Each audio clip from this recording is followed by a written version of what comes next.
Bismillahirrahmanirrahim. Qala al-musannifu rahimahullahu ta'ala wa nafa'ana bihi wa bi'ulumihi fid dharain amin. Qalu maktubun fi 'asa Musa annal 'alima idza lam ya'mal bi'ilmihi yakunu huwa wa iblisu sawa'un. Yakunu huwa wa iblisu sawa'an. Para ulama berkata bahwasanya pada tongkatnya Nabi Musa alaihissalam itu terdapat sebuah tulisan, yakni tulisan bahwasanya seorang yang berilmu akan tetapi tidak mengamalkan ilmunya, maka orang tersebut dan iblis adalah sama. Wal wali idza lam ya'dil bainan nasi yakunu huwa wa fir'aunu sawaan.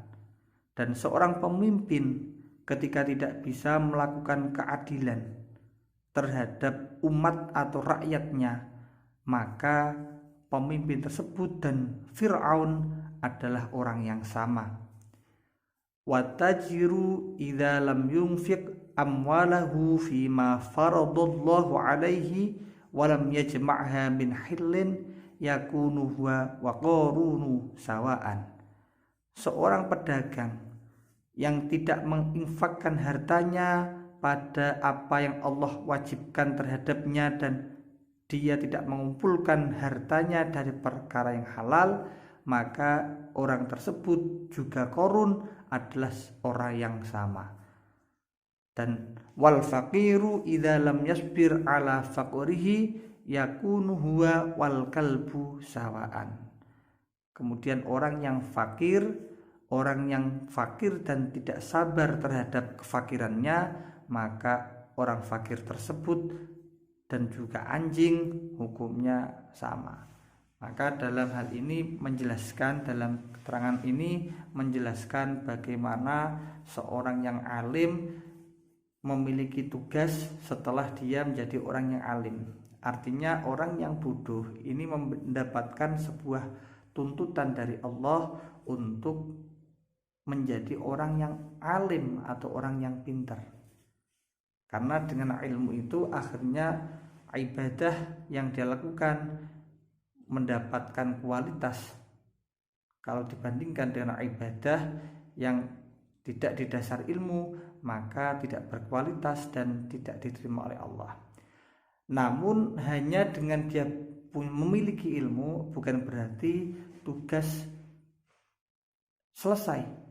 Akan tapi setelah dia memiliki ilmu, tugas selanjutnya adalah bagaimana orang yang memiliki ilmu mengamalkan ilmunya.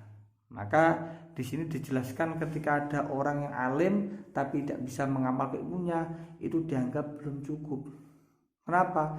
Karena sudah menjadi sebuah ketentuan ketika orang alim memang harus melakukan amal sesuai dengan ilmunya. Sehingga di sini ketika ada seorang yang berilmu akan tapi tidak melakukan amal sesuai dengan ilmunya, maka orang tersebut tiada bedanya seperti halnya iblis. Karena iblis itu juga termasuk hamba Allah yang berilmu. Akan tapi ilmu yang dimiliki iblis itu tidak menjadikan selamatnya iblis. Kenapa? Karena iblis dengan ilmunya dia malah menjadi orang yang sombong. Nah, sama dengan orang yang alim yang tidak mengamalkan ilmunya, artinya apa? Percuma dengan ilmunya yang kemudian tidak diamalkan. Kemudian yang kedua, seorang pemimpin ketika tidak bisa adil terhadap rakyatnya disamakan seperti Fir'aun, karena sudah menjadi tugas dan tanggung jawab bagi seorang pemimpin adalah bagaimana dia menjadi orang yang adil dan memakmurkan terhadap rakyatnya. Kemudian yang nomor 3 adalah seorang yang kaya raya atau seorang pedagang ketika tidak melakukan apa yang wajib terhadap harta yang dia miliki sesuai dengan apa yang Allah wajibkan, yakni membayar zakat dan seterusnya, Kemudian orang yang kemudian berdagang ataupun orang yang kaya, akan tapi kekayaan atau hartanya itu dikumpulkan tidak dari perkara yang halal, maka orang ini tidak jauh beda dengan Qarun, seorang yang terkenal kaya raya pada zaman Nabi Musa, yang akhirnya menjadikan Qarun ini mendapatkan murka dari Allah Subhanahu wa ta'ala karena tidak menginfakkan sesuai dengan apa yang Allah wajibkan. Kemudian yang terakhir, seorang yang fakir yang tidak bisa sabar atas kefakirannya, maka mereka sama seperti seekor anjing. Wallahu a'lam bishawab. Assalamualaikum warahmatullahi wabarakatuh.